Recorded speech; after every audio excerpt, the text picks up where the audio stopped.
đâu.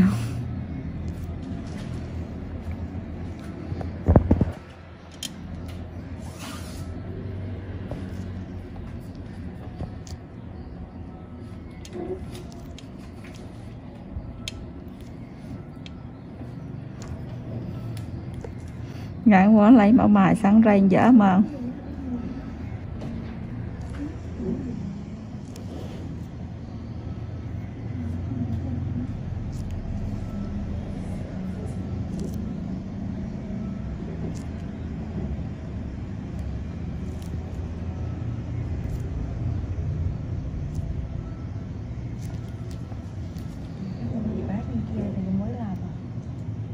Em mới dạng đã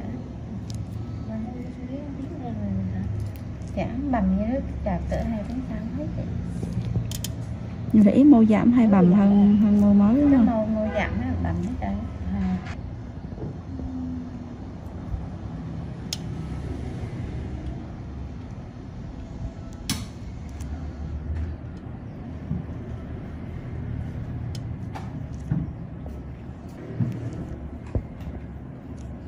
Có cái dê của thằng cô mua đó, cái cúc đào cúc thằng cô hồi nãy kìa, nó 26 cái đoạn nó cắt đi, thì biết cái đoạn mà mình bị cắt thì rồi Không đoạn đâu.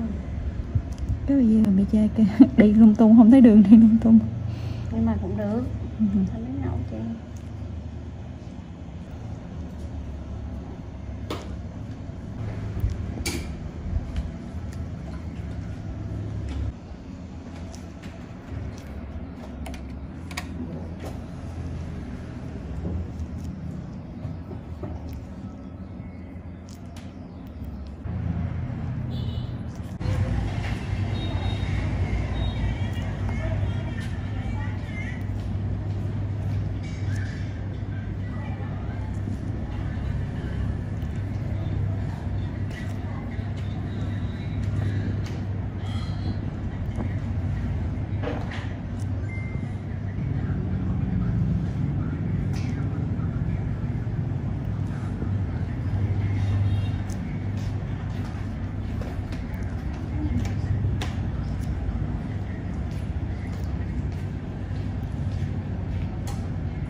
cái thành da bả nhuyễn cứng.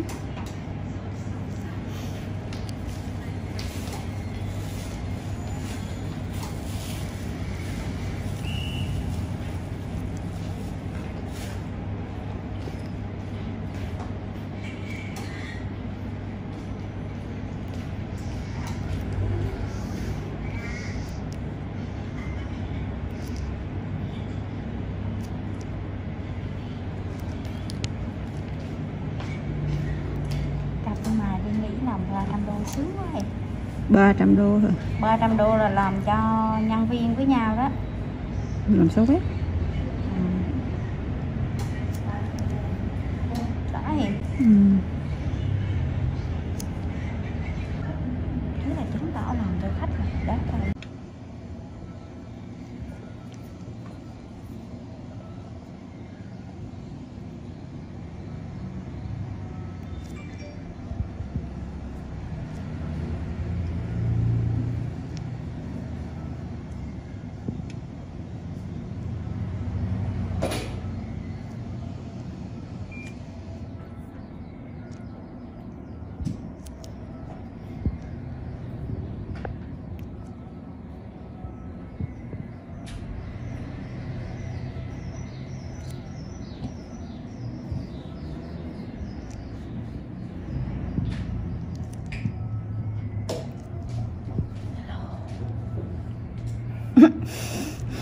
Ghê đó Thảo. Buồn quá hả? Ở nhà buồn quá hả? Chắc là nhà ngài đi bán hốc vàng rồi đúng không? Mới đi đổi già người gái qua đây luôn chứ hả? Okay.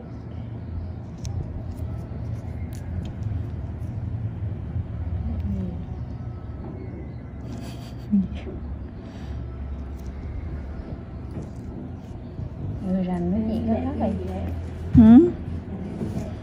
Đây lấy hồng máu đây.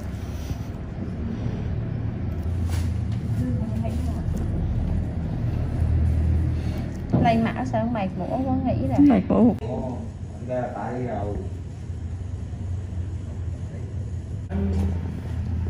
Ngồi cục cái món lì cái nó món xong lông mày khó lắm nè. đúng rồi. Mà với gì ta xong? Mà Thả lỏng thôi, thả lỏng thôi. Đau rồi. Thả lỏng thôi, thả lỏng thôi. Cô ta mới xong là bắt đầu về xong môi rước là không ăn thịt bò. Hả? Làm sao đi. làm không Chị đau. Dạ đâu mấy nãy là đưa là bao nhiêu đưa là xong mới rồi bạn không? Rồi ra ngoài. Còn em đang chạy. Dạ bác nó xong là ui ơi về. Tao nói rút ra đi theo. Không có. Mũi mấy đứa ngày kia ngày. Ủa rồi nó cũng chị. Tại vì cái mùi này là mùi của vị thuốc bắc. Sợ mấy đứa hửi không quen.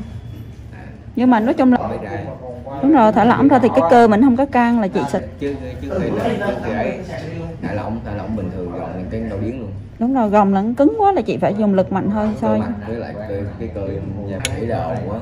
Ý là ồn. Ý là ồn quá. Vô làm. Ý là không được nuốt. À, ok vậy. Người đem bôi tin mặt. Em khỏi cận hỏi lần xong với kìa mọi chuyện đắp mặt nạ cũng cần nửa tiếng đồng hồ.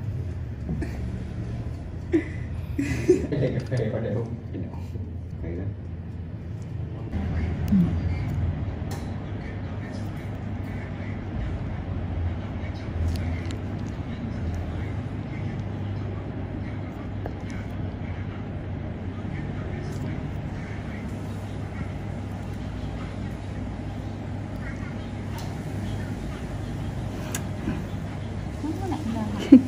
Không phải đặt ông ra một cái dáng thành dáng rồi ví dụ như mình không quay thì mình dễ nặng thôi, còn quay là nặng không được đẹp á, thành ra mình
nhìn vô tháng không đỡ Cái bao gì nhiêu. chị nói bao ngày có lần mà nách bà đen kỹ sợ mà trừ nó còn đỡ ghê.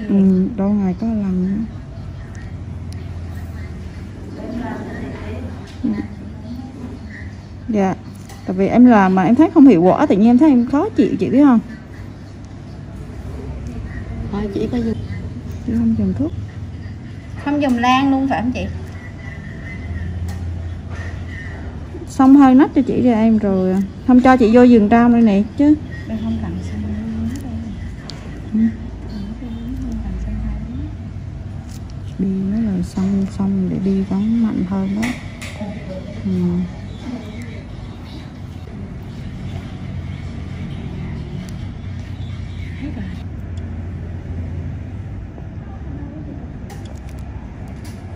Bà có quạt lên cho chị Kiến, xong rồi cái Kiến châm thêm cái tê nước nó vô Kiến kìa, của tê nước á.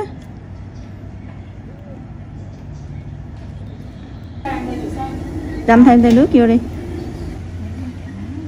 Mấy bàn cái máy mở.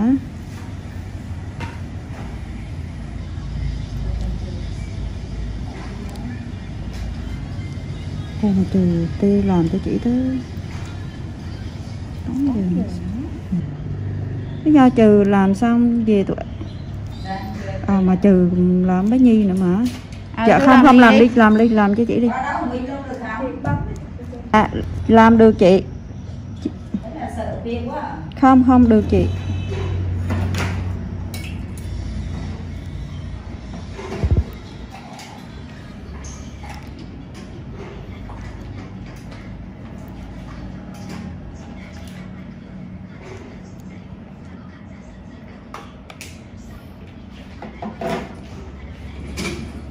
F6C, 1996 to 2005, review.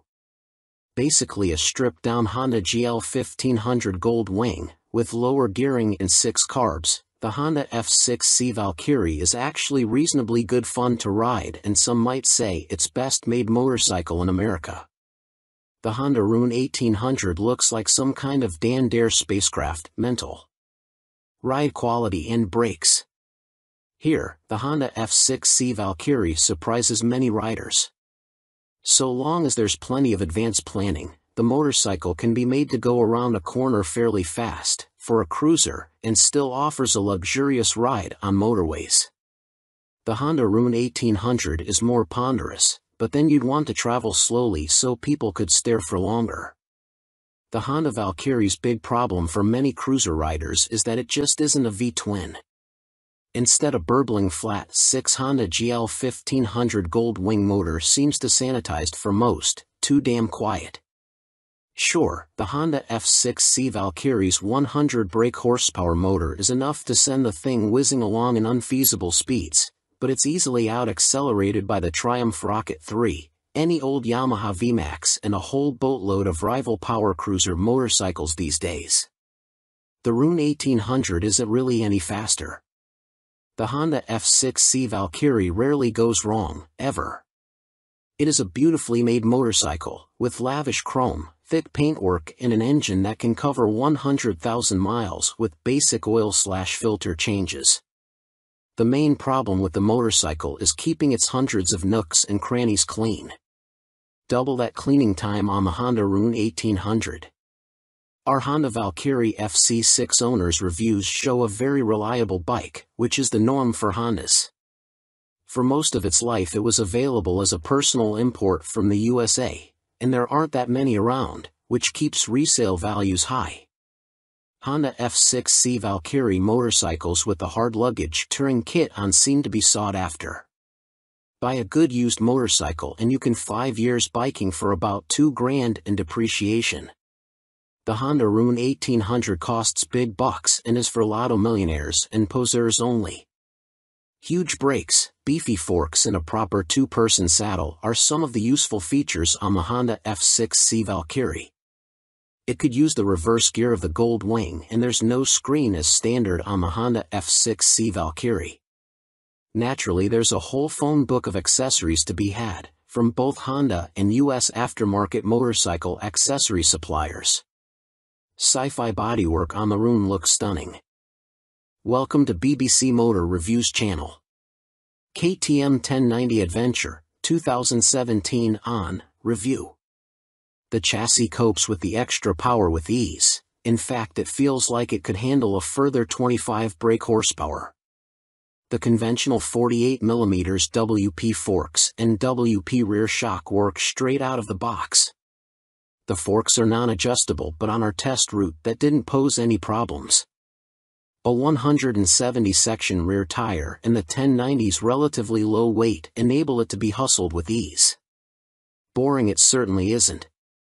Unfortunately, we had less than ideal conditions to test the new 1090, but wet riding did highlight the bike's rider friendliness and near-perfect fueling at low speeds.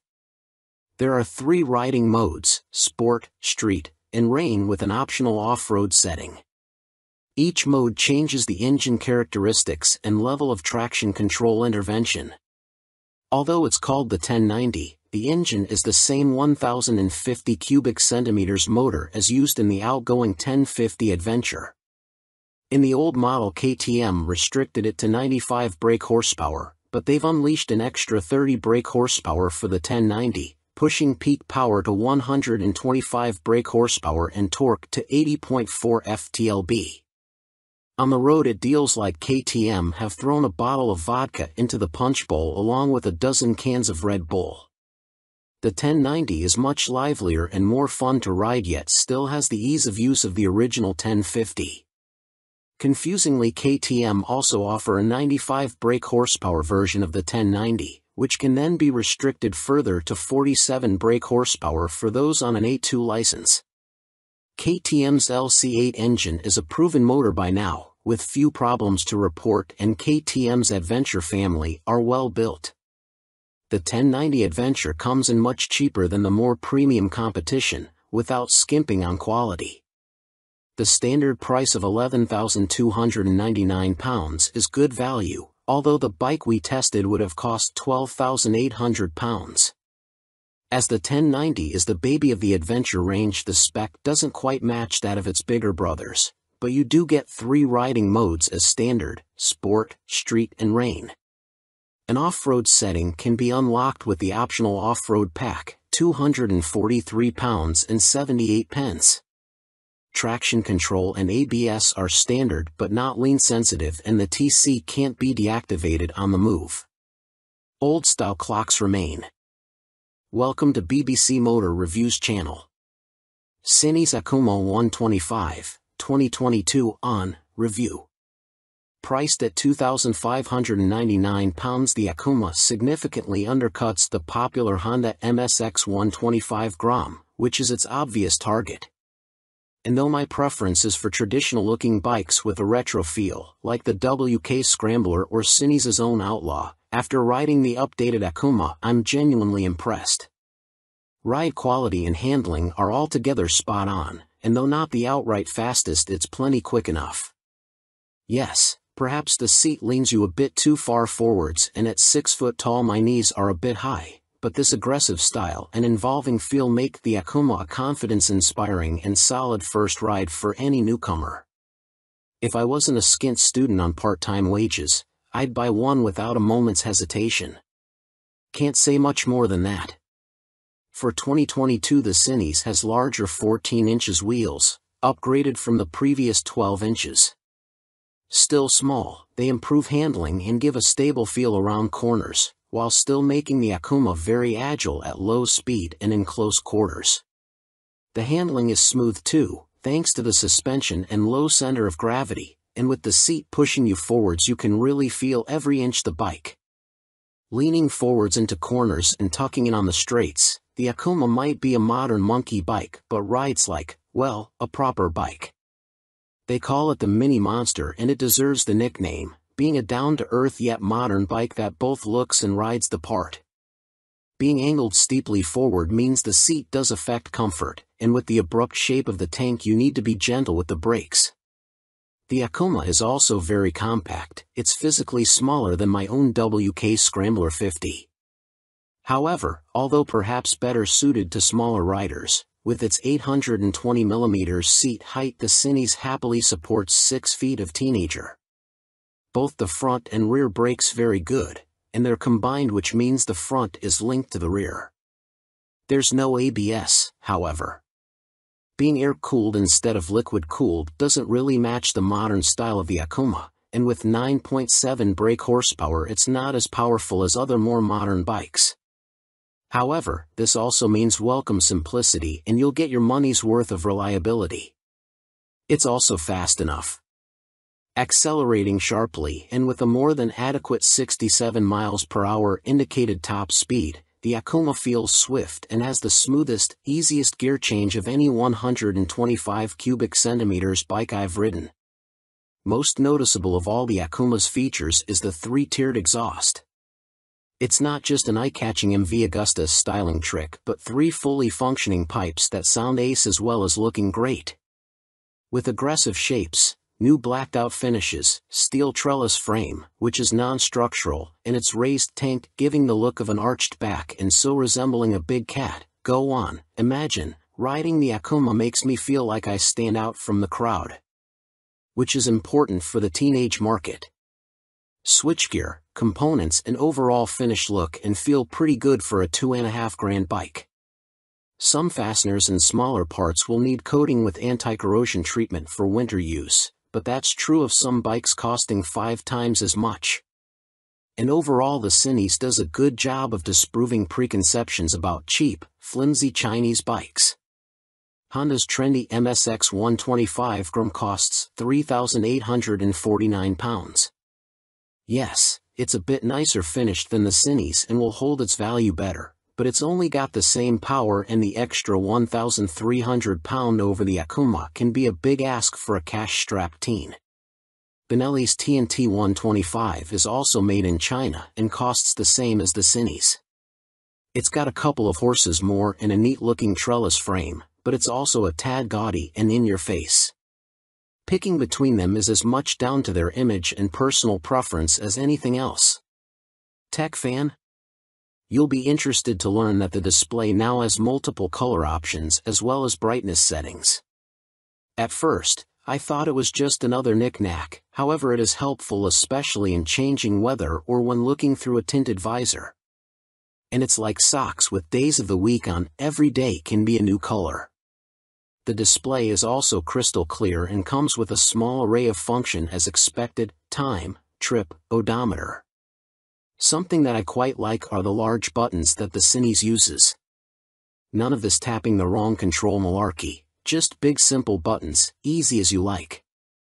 2019, Cines Akuma launched late in the year as a 2020 model.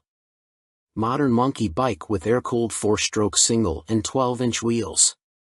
2022, upgraded with larger wheels, jazzy new clocks, plus more refined styling and colors. Replacing the stock bike's KYB suspension, the SP features Gen 2 Öhlins semi-active suspension, NIX 30 SV forks and a TTX 36 SV shock, which automatically controls the damping levels while leaving spring preload manually adjustable. Featuring spool valves rather than traditional needles valves, which Öhlins claim deliver faster adjustment and a more accurate responsiveness at the low and high ends of the adjustment range, the SP suspension can be set in one of 3 semi-active damping modes, A1, A2 or A3, or one of 3 manual setting, M1, M1 or M3, which remove the semi-active function and allow fixed damping settings to be selected via the dash. An incredibly impressive system, the semi-active suspension responds to undulations in the road surface instantly, smoothing them out and making the SP feel like it is gliding over the bumps.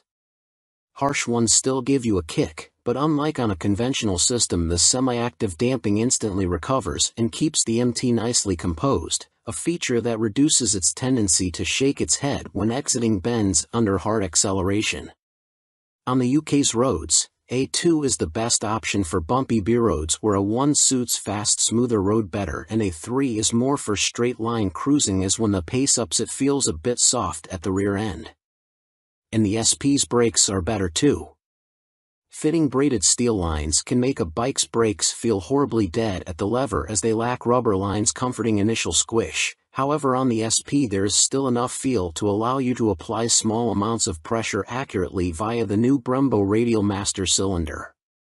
They don't scream race bike and aren't as fierce in their bite as some rivals' setups, but are fine for use on the road, and it is great to see the SP and stock MT now featuring cornering ABS thanks to the addition of an IMU in this latest generation. Good and bad news with the new Euro 5 compliant engine.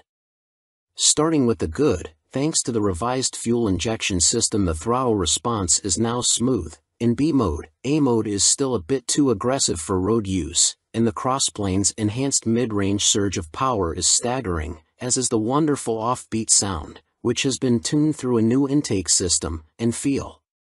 But despite lengthening its gearing, the MT remains a noticeably thirsty bike and recorded 41 miles per gallon on our test ride, which is what Yamaha claim, but still equates to a range of just 155 miles until the 17-liter tank is empty. If you opt for the SP, alongside the Öhlins suspension you gain braided steel brake lines as standard, as well as a 3-piece belly cowl, black bars and levers, and a stitched seat. Unlike the stock bike, which comes in 3 color options, cyan, blue and black, the SP is only available in Icon Performance, and it also features a polished metal finish on its swing arm where the stock bike has a black painted one. Everything else, including the engine and electronics package, is identical between the two MT10 models, which is good news for MT10 owners but a bit disappointing for SP owners who may feel like they deserve something extra to brag about aside from suspension. Which brings up the question of price. The MT10 SP costs £2,500 more than the stock MT10 at £16,000, which is tantalizingly close, especially when you look at a finance package. On a PCP deal after a £3,000 area deposit, you are looking at paying about £35 a month more for the SP when compared to the stock bike. That's about the price of a takeaway meal for 2 every month, which seems a small sacrifice to gain that all-important Öhlins bling. In terms of running costs, both the SP and stock MT10 have the same poor fuel economy and cost roughly the same to insure and service, so that's not a factor in ownership, and the SP should hold its residual value a bit better. How does it stack up against its rivals? Very well. The SP is £16,000 where a Ducati Street Fighter V4 is £19,551 or £21,651 in S-Guise with semi-active suspension. The Aprilia Tuono V4 factory is £16,900, the KTM Super Duke EVO £17,899, Triumph Speed Triple 1200 RS £15,500, which lacks semi-active suspension, and the Kawasaki ZH2 SE £19,079. Sharing the same tech package as the stock MT, the SP is no less impressive when it comes to its safety assists. Thanks to a 6-axis IMU you get cornering ABS and TC as well as slide control and anti-wheelie that sit alongside an up/down shifter, engine braking control, cruise control and variable power modes, all of which are controlled via the new 4.2-inch color TFT dash, which lacks connectivity.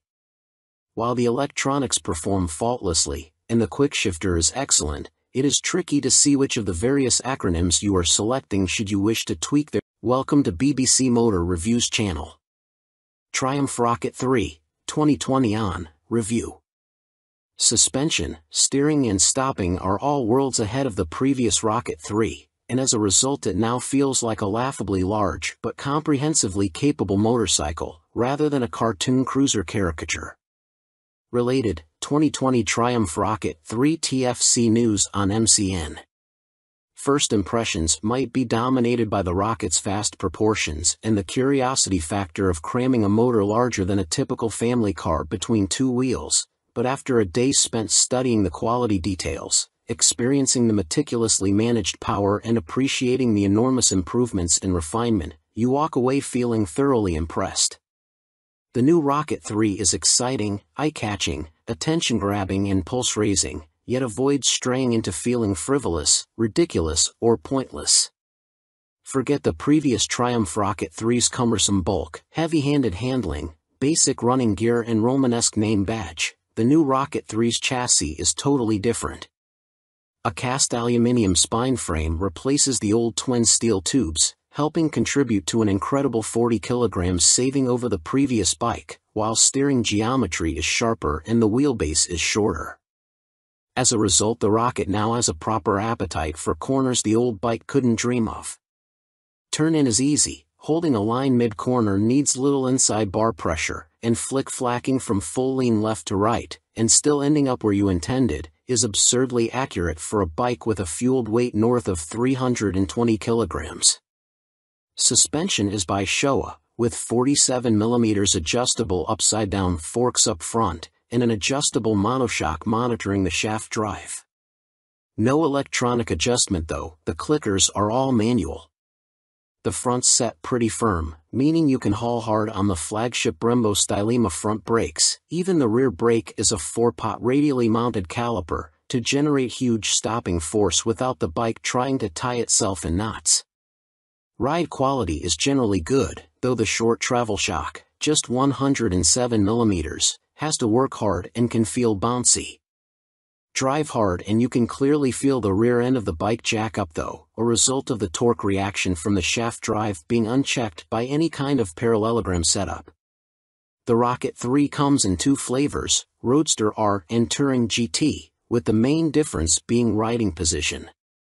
The R has a higher seat, mid-set foot pegs and narrower bars, giving a more aggressive street fighter stance, while the GT's lower seat, feet-forward controls and wider, higher bars give a relaxed, cruiser feel. Everything is transferable between the bikes, meaning you can create whatever kind of muscle-power touring cruiser you like. Into the bin goes the Rocket 3's 2,294 cubic centimeters triple, replaced by this all-new, gruntier, smoother, cleaner, stronger and smaller 2,458 cubic centimeters engine. Huge 110.2 mm pistons eclipse the old 101.6 mm items, while stroke is significantly reduced, down from 94.3 to 85.9 mm, allowing Triumph to make a shorter motor. Peak torque is identical to the previous Rocket 3 Roadster, at 163 lb-ft, but the new motor holds onto that grunt for longer as revs climb. Where the previous Rocket's torque curve fell away sharply above 2500 RPM, the new motor has a much fatter, flatter delivery. As a result, headline power is up to 165 brake horsepower. But as ludicrous as that might sound, the reality is that it's immensely easy to use. All that prodigious power is carefully controlled by the ride-by-wire throttle and predictive, lean-sensitive traction control, while output is restricted in lower gears and top speed is electronically limited to 138 miles per hour. It's a beast, but one of those big, fluffy, gentle, cuddly chaps from a Disney film. The colossal torque spread means you can ride it however you like. Plunk it in one gear and dip into the immense grunt from 2500 to 5500 RPM if you're feeling lazy, or chase the 7000 RPM redline and work the new sweet-shifting 6-speed gearbox for maximum thrills. There's even an optional two-way quickshifter in Triumph's accessory catalog, if you like changing clutchlessly. It's a completely new machine from nose to tail, so only time and miles will deliver a verdict on reliability. Service intervals are set at a car like 10,000 miles, suggesting the motor is in a fairly mild state of tune and Triumph have confidence in it. Looking over the bike in the metal, everything appears high quality, as you'd expect for 20,000 pounds. The exhaust headers are a particular highlight, the welds look neat, while the hydroformed curves are apparently a huge pain to produce. Everything seems tucked away neatly, there are no vulgar cables or hoses dangling about anywhere, and wiring runs inside the handlebars. Details like the Monza-style petrol, coolant and oil filler caps are pleasing, while the clever flip-out pillion pegs are a neat design. Our Triumph Rocket 3 owners' reviews show there have been some issues for some buyers, in particular corrosion, electrical and mechanical problems. Seemingly the rear brake can often stop working, for example, and needs attention from a dealer. Have a good read through before going for a test ride. Clearly it's not a cheap bike, though an ultra-capacity extreme muscle cruiser never was going to be. The Rocket 3R is 19,500 pounds on the road, that includes almost all the gadgets, apart from the two-way quickshifter and the heated grips. The GT version, which includes the heated grips, a fly screen and a pillion backrest, is 20,200 pounds. Both are roughly on a par with Ducati's Diavel 1260S, 20,041 pounds. A Harley-Davidson Fat Bob 114 starts at 15,825 pounds, but doesn't have a fraction of the Triumph's tech, torque, pose or poise. If you want to go properly left field, a Moto Guzzi MGX21 is 19,999 pounds. Running costs probably won't be any kinder on the wallet. Triumph claimed the motor returns 41 miles per gallon, but our test ride suggests it's closer to 35 miles per gallon. That 240 section, 16-inch rear tire isn't cheap either. Sign picking the bike up in March. I have had a headlight replaced under warranty, main beam sticking on, and the second which has really put me off was the rear brake losing all braking power. It has been back to my dealer who changed the fluid for a better one but was told that Triumph know there is an issue and they are working on it. I thought anything to do with brakes on a 163 pounds of torque monster would be the #1 agenda. First service only. The fuel economy is not bad so far, 43 to 45 miles per gallon. That is with occasional spirited riding thrown in. 2 stars is because after 6 months I was offered £13,500 from the dealer to buy it back. Even WBAB offered considerably more, so not much faith in the brand and will likely be going back to BMW. Equipment. The Brembo brakes are top-notch. The stopping power and feel is superb, the ride comfort is less so. I am a big old guy and no matter how I try to adjust the rear suspension the ride is harsh on anything but smooth tarmac. The roads in Herefordshire where I live are amongst the worst in the UK and backache sets in after about 2 hours. I have purchased an Airhawk DS seat pad which has transformed the comfort but it's still not all day comfy like my old Rocket. The tank is so wide you have to ride legs apart which at motorway speeds the wind blast makes your hips ache trying to keep tucked in. In the end I made and fitted a pair of Perspex front fork air deflectors to solve the discomfort. I didn't go for the quick shifter or the navigation package as for me they don't offer much in the way of the overall riding experience. The TFT display is good but on some settings it is too fussy and hard to read. I opt for the screen that shows speed, revs, gear selection and fuel status. That's enough for me. There are a few niggles with this bike that could be better. The original screen doesn't give much wind protection and the rear hugger design is total crap. In the rain you get covered in road crud halfway up your back. I bought an aftermarket hugger which left some wiring exposed so I ended up fitting this over the top of the original hugger. Problem solved. I purchased the accessory panniers and rear rack to give the bike some touring capability. These panniers are okay but are quite small and are not as rigid as I would have liked. The optional rear rack is stated as only good for 3 kilograms which means fitting my fully loaded Kuryakyn Grand Tour bag on the rear may be more than it can withstand. Guess I will soon find out as there is little room on the pillion seat. One of the best design features on this bike are the fold-away pillion foot pegs and the folding pannier mounts. If anyone is thinking about buying this bike for some serious touring then you will need a few aftermarket bits to iron out its touring limitations. Welcome to BBC Motor Reviews channel. Yamaha Phaser 600, 1998 to 2004, Review and Used Buying Guide. Related, Easy Fit Kit turns Yamaha Phaser 600 into retro race rep.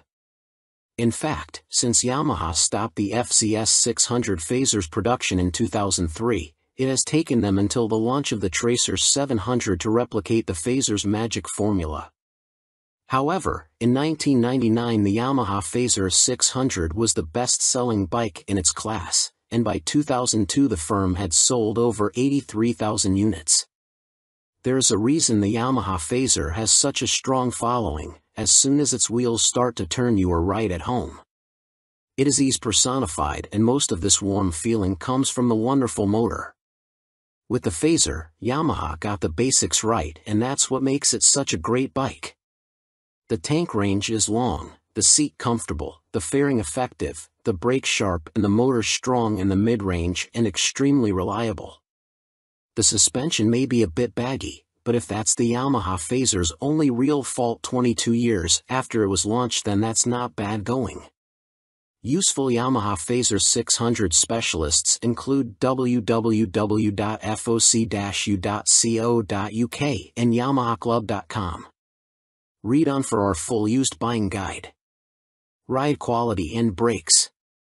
Launch impressions. When you push the Yamaha Phaser 600 to the limit, which is easy with those blue dot or 1 brakes up front, it dives a little bit and loads up the front end.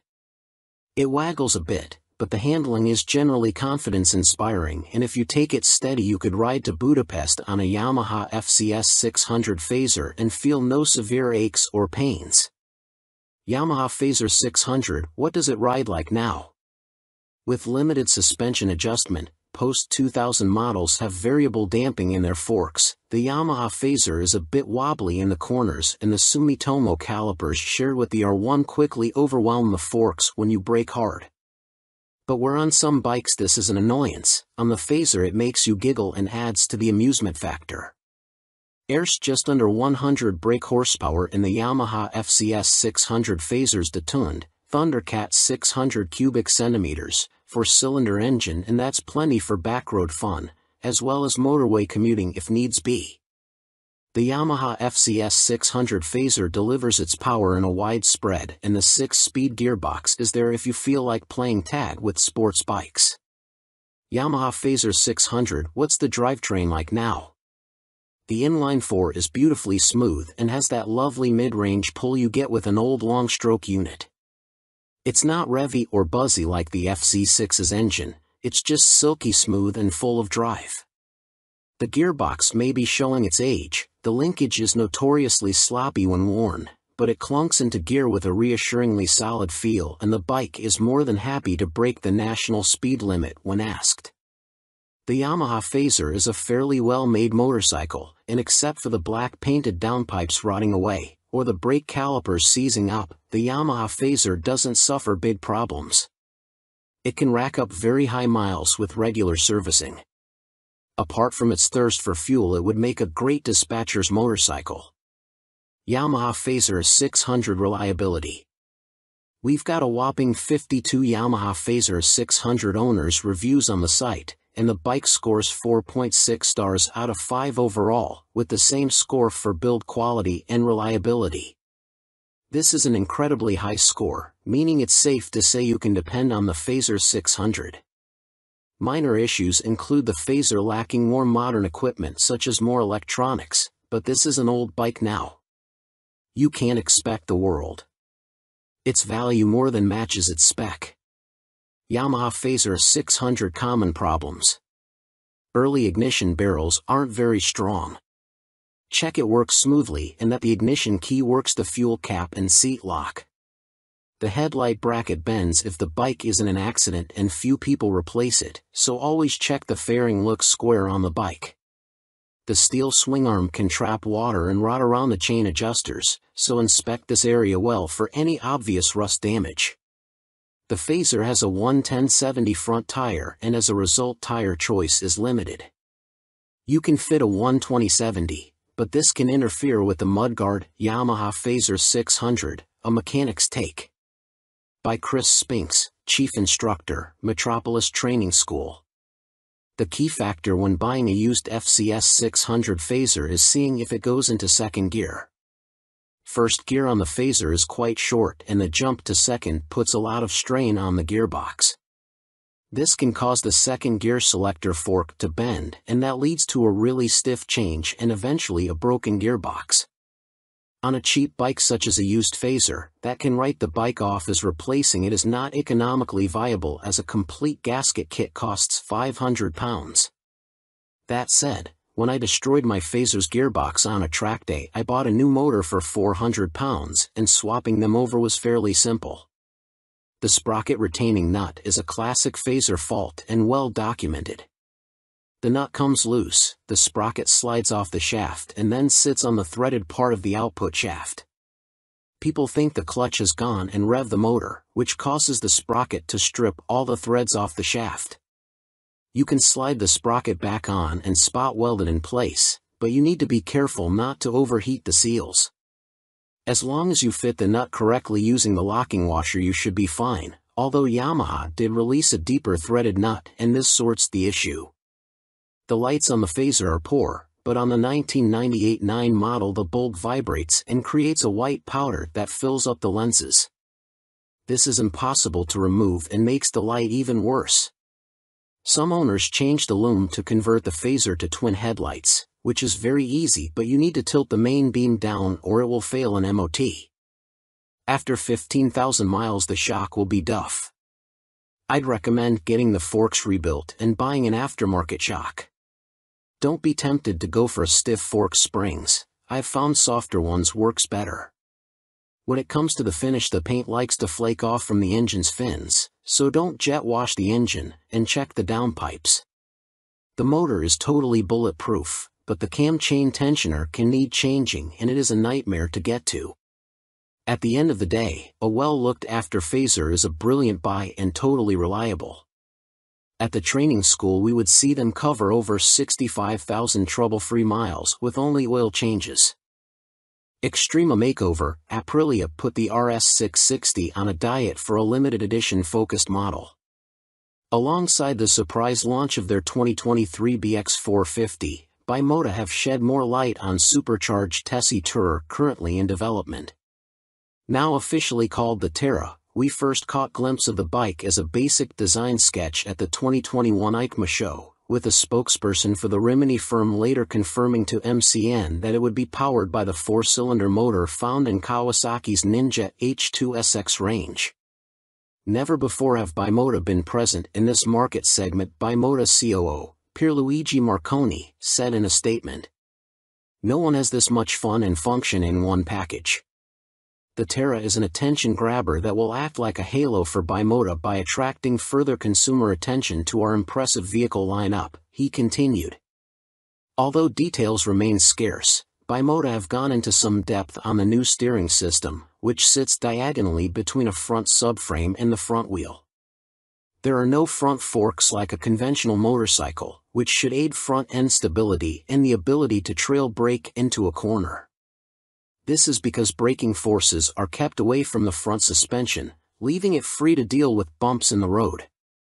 These systems can reduce front-end feel though. Until now, Tessies were only made for the sports segment, Marconi told MCN at EICMA 2021, we'd like to put the Tessie name to adventurers, tourers, and bikes like that.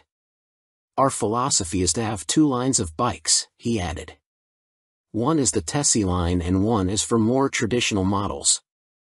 We like to follow the two concepts, because although a Tessie chassis has a lot of advantages, for some riders it is still too much of a novelty. Alongside the funny front end, Bimota have also confirmed that the Terra will receive semi-active suspension developed in partnership with Marzocchi. The ride height can also be adjusted either manually or electronically by 30 mm. Also expect to find 5-spoke forged alloy wheels too, which should help to keep unsprung mass down. It went from first sketch to full-size model in few months using computer-aided design, Marconi continued. You ride some bikes because you have to, but you ride these Bimota because you want to. Terra will appeal to enthusiasts of all ages because the design draws you in, and the performance keeps you there. Superior performance. Brough Step Up Aston Martin partnership with more powerful AMB 001 Pro. Luxury boutique brand Brough Superior have once again teamed up with supercar experts Aston Martin to create yet another outrageous, limited-run track day machine. The AMB 001 Pro made its debut at the EICMA trade show in Milan and follows in the footsteps of the first-generation €98,000 AMB 001. Which entered the public consciousness back in autumn 2019 and has since sold out. The standard track-only 001 features a turbocharged 997 cubic centimeters liquid-cooled V-twin engine that sits as a stressed member in the chassis. The 175 kilograms, dry, Pro uses a CNC machine version of this unit as a stressed member with a claimed 25% increase in power to 221.9 brake horsepower. There's also carbon fiber bodywork said to be inspired by Aston Martin's 1000 brake horsepower Cosworth-built 6.5-liter V12 Valkyrie AMR Pro hypercar. The success of its predecessor, coupled with the incredible Aston Martin Valkyrie AMR Pro, inspired us to get together again to create a new superbike, one that we know will excite our customers, Brough Superior CEO Thierry Henriette said. We are particularly proud of the new engine type, with a crankcase fully machined from solid billet aluminium, which is a unique feature for a production motorcycle. With the marked increase in power, this takes AMB 001 Pro into the hyperbike sector. Machined from AL 5000 solid billet aluminium alloy, the uprated motor also gets a new cylinder design, with wet cylinder liners for greater cooling, which should help with the longevity over prolonged hard use. Limited to 88 units in total, the Pro will not be homologated for the road and will be built by hand at the Bra factory in Toulouse, France. Orders are now being taken, with the first deliveries expected in the final quarter of 2023. The bike shown at EICMA was a prototype. It's a beautifully simple formula. Form plus technology equals performance, Marek Reichman, Executive Vice President and Chief Creative Officer of Aston Martin, said. We've achieved this fluidity again with Bra Superior for those who desire a track superbike like none other. The rider is part of this moving sculpture and will literally feel as though they are part of the track when laying atop the AMB 001 Pro. But it's not all about engine performance. A quick glance at the side profile of the Pro reveals more extreme bodywork, with a more pronounced tail, winglets, and a rear carbon disc wheel design. There's still next to no front wind protection though, which could be unpleasant at speed and take away from the riding experience. Gone is the underslung exhaust exit from the standard 0012, with a single pipe on the right side of the bike protruding above the fat 200 section rear tire and shark-like aero wing. In a nod to Aston Martin's racing success, the 001 Pro features a striking jade green livery, with a blacked-out motor and suspension. This suspension system comes in the form of a front double wishbone setup adjustable for preload and rebound, plus a rebound and preload adjustable monoshock. Naked Ambition, CF Moto unveil NKC22 concept. CF Moto weren't short of new bikes to show us at the EICMA trade show in Milan, including this naked roadster concept called the NKC22. The bike uses an 800 cubic centimeters parallel twin engine, presumably the same KTM 790 lump used in KFMoto's 800 metric tons models, but wrapped in a lightweight, sporty chassis. This concept version is covered in forged carbon bodywork with an engine fairing that doubles up as an aerodynamic wing. Front forks are heavy-duty upside-down units and look to be fully adjustable, while at the back a stylish single-sided swing arm holds a rear wheel blanked off with carbon inserts. CF Moto reside at the economical end of the motorcycle market, and so even this concept version gets J.1 brakes rather than the full Brembos used on last year's track-focused SRC21 concept.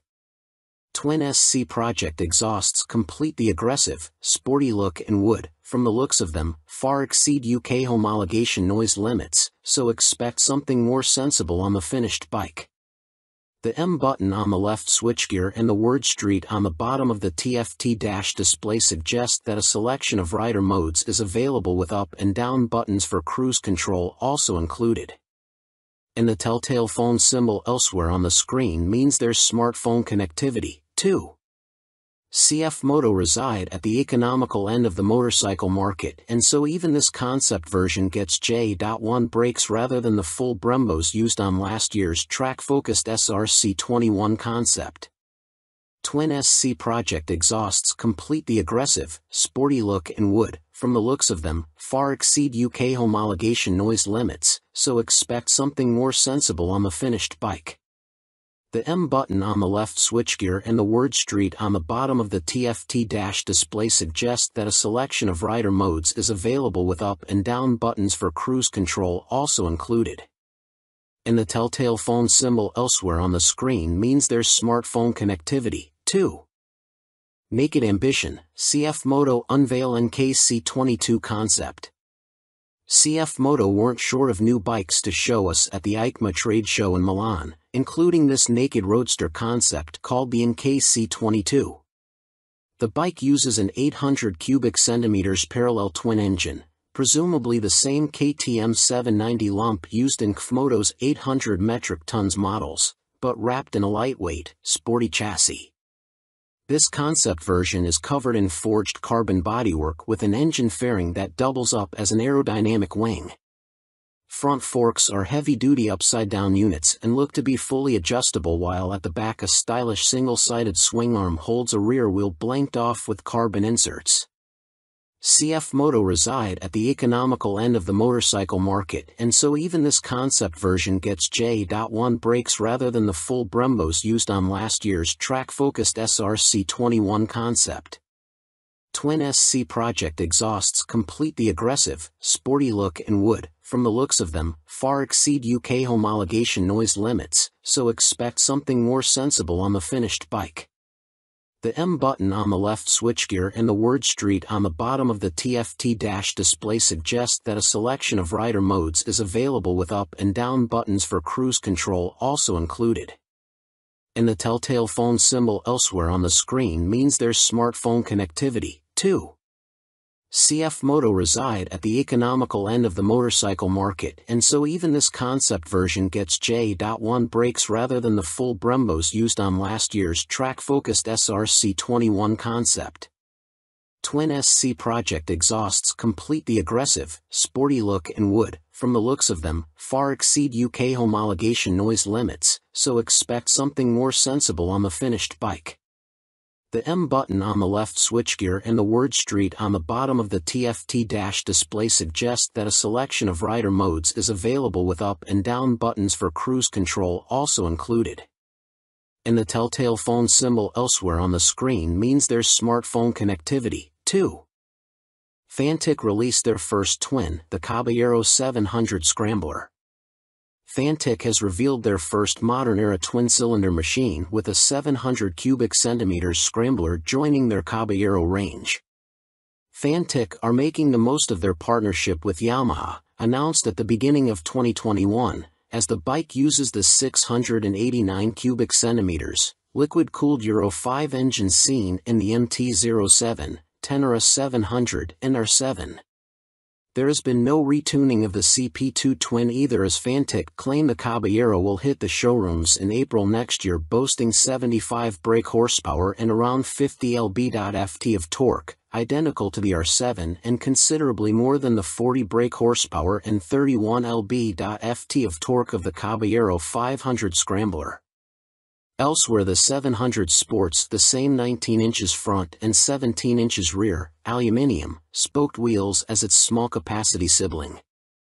The engine sits in a single backbone-style frame made from CRMO steel attached to an aluminium swing arm, giving it a wheelbase of 1,460 mm, 35 mm longer than the 500 version.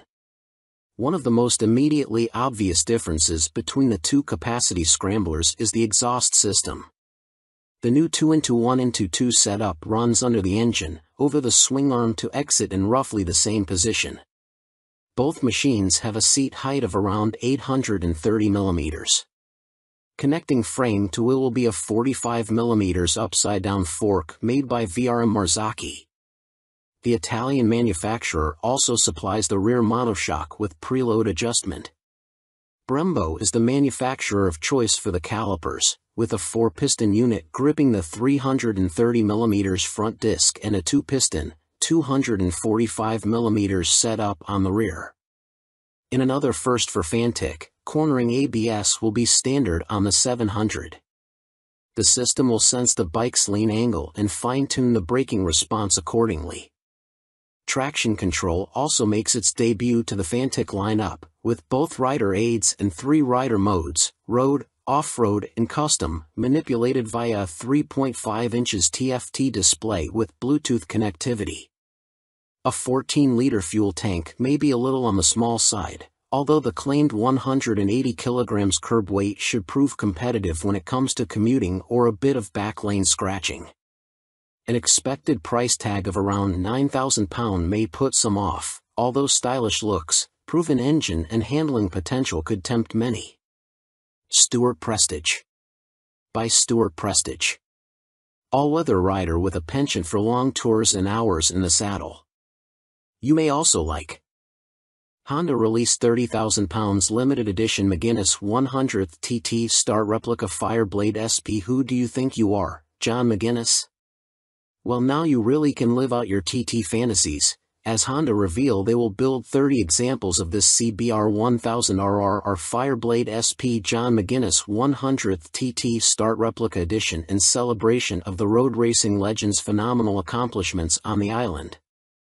The headline visual difference from the stock bike is the bold replica of the paint job John raced with for his 100th TT Start. But this is more than just a replica paint job, there's a whole host of other upgrades to add to the exclusivity. The stars align for me to be back on a Honda Fireblade for my 100th TT Start, says McGuinness. It's an awesome bike and has meant so much to me over my career. I'm proud of my connection with its place in TT history and of this, my replica. John McGuinness is the second most successful TT racer of all time, next to the late, great Joey Dunlop, and while revered as road racing legend, he has also had an exceptional short-circuit career, having raced in 24-hour world endurance races like the Bol d'Or and Le Mans, 500 cubic centimeters GPs, and the Daytona 200. He's a former British 250 cubic centimeters champion, has ridden in World Supersport and finished third in the 2009 British Superstock Championship. Making his TT debut in 1996, he won the Best Newcomer title in the 250 cubic centimeters class. 3 years later, he took his first win, the 250 cubic centimeters lightweight TT. Over the ensuing 2 decades, 1999 to 2019, he has accumulated an incredible 47 podiums and 23 TT wins, as well as being the first to break the 130 miles per hour lap barrier on a Honda Fireblade, no less. So, what do you get for your 30,000 pounds? In addition to the already high spec of the CBR 1000RR or Fireblade SP which underpins the replica, the limited edition blade gets a full replica paint job incorporating gold detailing and a film strip showing all of John's TT starts on Hondas. Unsurprisingly, this is where it deviates from his actual race bike, which also pictured his TTs on other manufacturers' bikes, and 100th Start sponsor logos.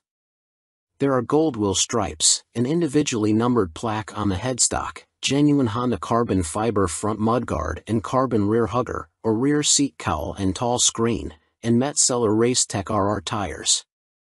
On startup there's a Ring of Fire screen animation as the display loads, and 30th anniversary logos on the smart key and laser engraved on the Akrapovic muffler, marking the machine's special place in Honda history. And to cap it all, there's John's signature on the airbox cover. Honda are even offering the opportunity for a personal handover from John McGuinness MBE himself, at Honda Racing UK in Louth. If that's not enough, you'll also get a custom Fireblade garage mat, genuine Honda accessories indoor bike cover, 3D laser engraved crystal featuring a design of the John McGuinness 100th Start replica. All inquiries and orders for the John McGuinness CBR 1000RR or Fireblade SP 100th Start replica are to be via the Honda dealer network, and if you want to see one in the flesh, it will be on display on the Honda stand throughout Motorcycle Live at the NEC from November 19th to 27th. Fantic released their first twin, the Caballero 700 Scrambler. Fantic has revealed their first modern-era twin-cylinder machine with a 700 cubic centimeters Scrambler joining their Caballero range. Fantic are making the most of their partnership with Yamaha, announced at the beginning of 2021, as the bike uses the 689 cubic centimeters, liquid-cooled Euro 5 engine seen in the MT-07, Tenere 700 and R7.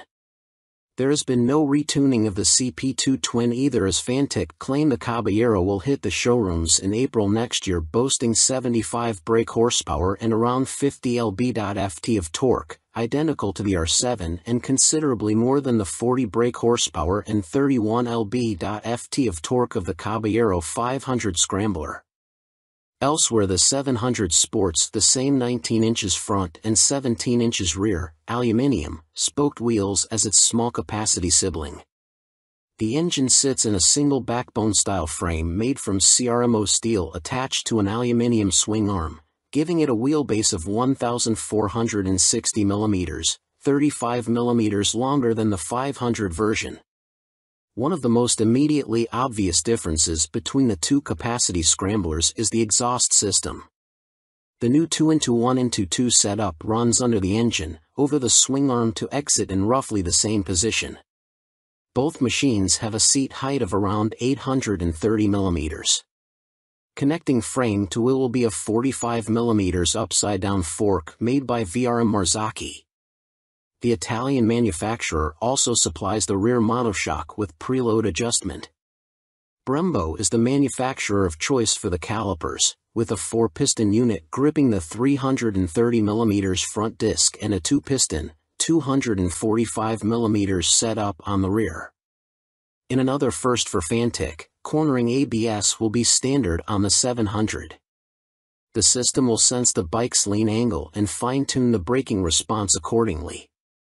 Traction control also makes its debut to the Fantic lineup, with both rider aids and 3 rider modes, road, off-road and custom, manipulated via a 3.5 inches TFT display with Bluetooth connectivity. A 14-liter fuel tank may be a little on the small side, although the claimed 180 kg curb weight should prove competitive when it comes to commuting or a bit of back lane scratching.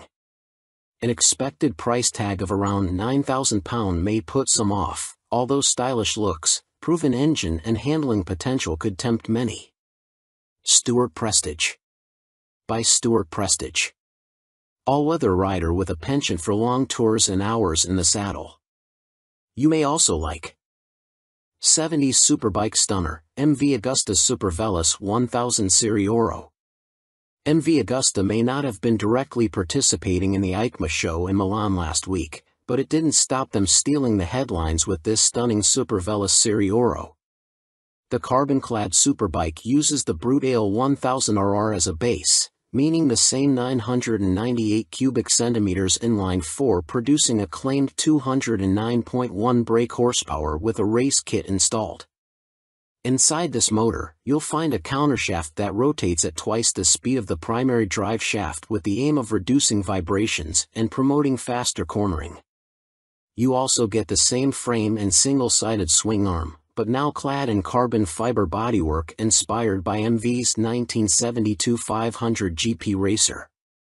Sitting alongside the smaller, 3-cylinder Super Veloce 800, the Serie Oro is planned to hit dealers in the middle of next year at a price of approximately £50,000. In total, 40 elements of the bike are finished in carbon fiber, including a set of winglets that MV claim produce 39.2 kilograms of downforce at 199 miles per hour.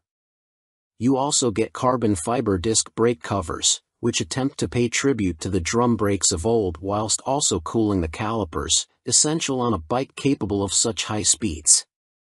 MV Agusta also claim the design allows air to flow around the brakes towards the coolant and oil radiators for better temperature control. There are air vents along the carbon fairings, too. Despite the superbike credentials, the Serie Oro has deliberately been made more comfortable and less extreme than traditional circuit stars, and it features electronically adjustable Öhlins NIX forks for a high-quality ride.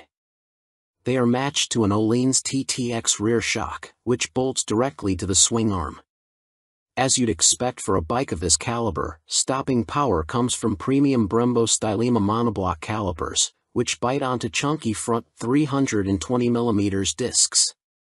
You also get 5-spoke forged aluminium rims, and 4 under-seat exhausts, just unlike the company's landmark F4.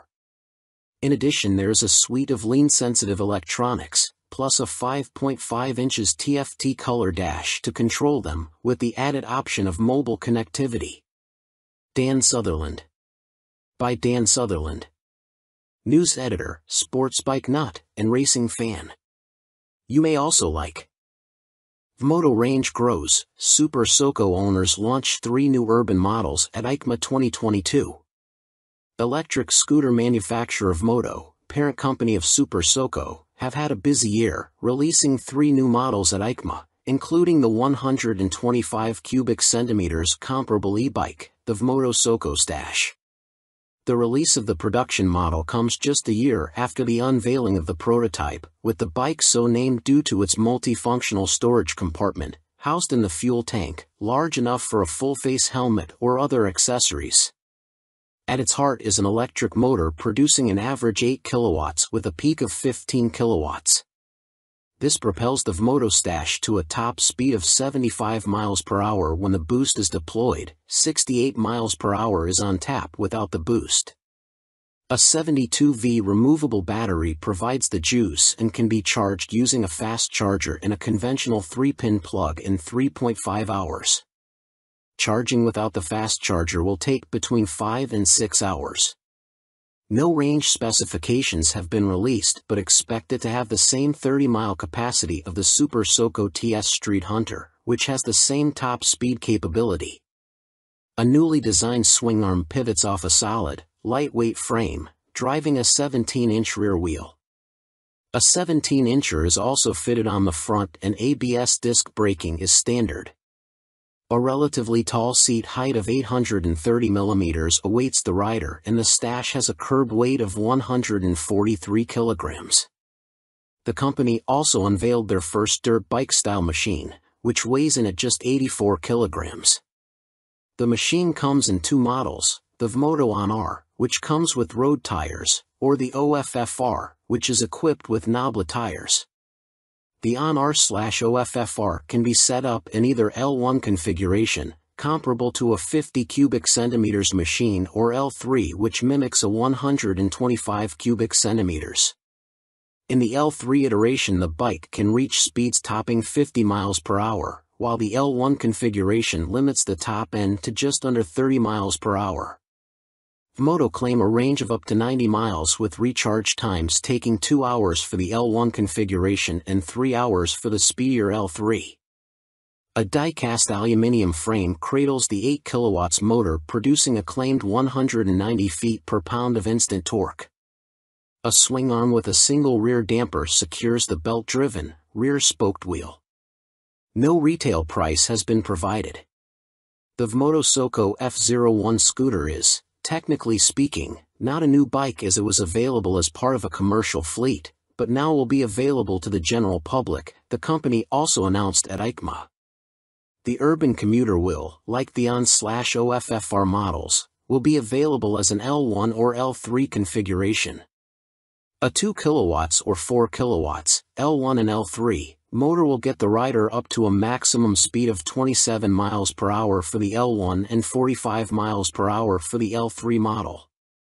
Vmoto claim a range of between 50 and 60 miles dependent upon the setup and riding style. The charging time of the removable battery is 3.5 hours with a fast charger using a domestic 3-pin plug, or 6 hours without the fast charger. Coming in at 110 kilograms with a seat height of 855 mm, the F01 should prove a popular choice for city transportation. The F01 will be available in white, light or dark blue, red and black.